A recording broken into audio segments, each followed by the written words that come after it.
大家好，今日我和大家一起来感受一下西班牙马德里的地铁。顺便说一下搭乘避坑指南。我在唐人街地铁站打算前往市中心，正搭乘扶手电梯到地铁闸口。第一感觉就是，为何如此多颜色？不同于香港和东京灰沉沉的地铁站，完全不一样。原来马德里地铁真的请了色彩心理学家参与设计，专门用颜色影响乘客心情。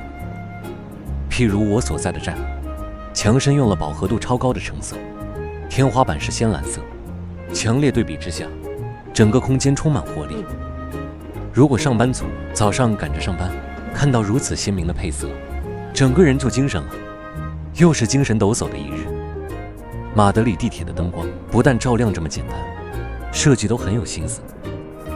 不同区域有不一样的光照强度和色温，早上和夜晚的灯光是不一样的。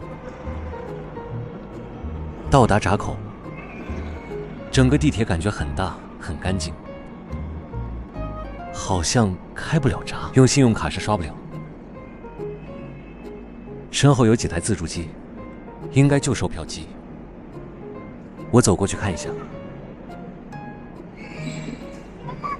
上面写着请插入你的公共交通卡。他们真是很喜欢饱和度高的颜色，连售票机都是宝蓝色。售票机有英文选项，不会西班牙文的都不用害怕。有点阻碍，弄了很久都买不到地铁票。一轮操作后，发现自己弄错了，应该到隔壁红色机器，先买一张叫 MultiCard 的交通卡。原来蓝色那台机只是充值，前提是要有那张交通卡，才可以到那台蓝色机器购票。相当于在香港要有一张八达通，在广州要有一张羊城通。没有 MultiCard 的游客可以购买 MultiCard， 也可以充值。红色售票机的屏幕是触屏，默认是西班牙语。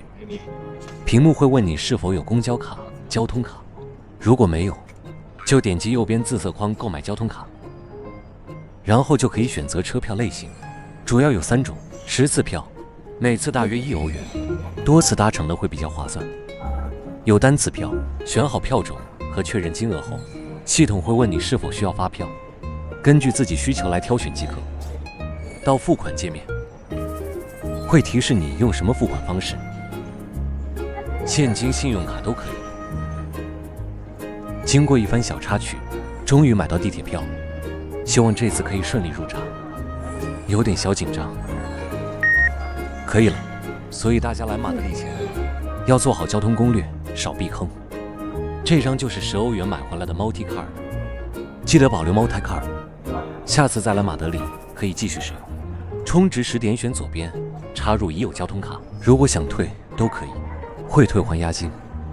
和香港地铁相比，这里的人走路比较缓慢，生活节奏不太紧张，不像香港地铁那样，大家都是匆匆忙忙。马德里地铁已经很现代化，有实时到站资讯和清晰指示。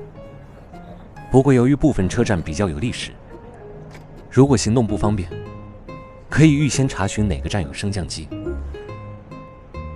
来到站台，值得一提部分站台采用了西班牙式月台设计，特色是一条轨道两侧都有月台，可以分流上下车的乘客，提升通行效率。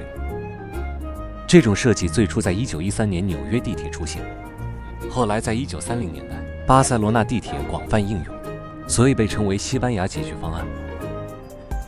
车来了，提醒一下大家，出门在外一定要做好个人防护，多份警惕。在马德里，扒窃是最常见的罪案，在地铁里，尤其是繁忙的旅游区和车站，是扒窃的重灾区。小偷的目标主要是游客，他们会利用拥挤的人群和你一时疏忽而下手，所以从踏入地铁那一刻起，就要马上警惕。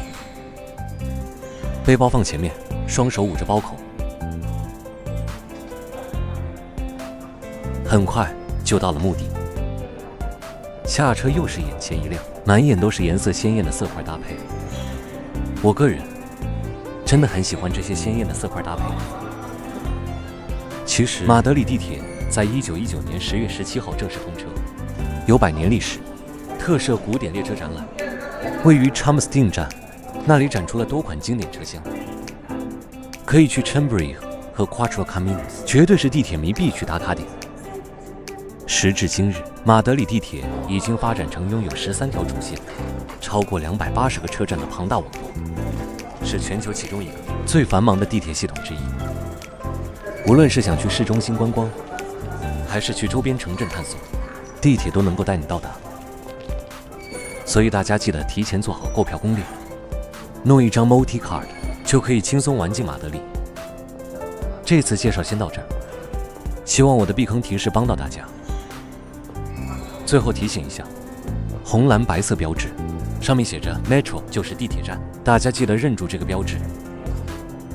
如果还有不明字的地方，欢迎在评论区留言一起讨论。谢谢观看，下次再见。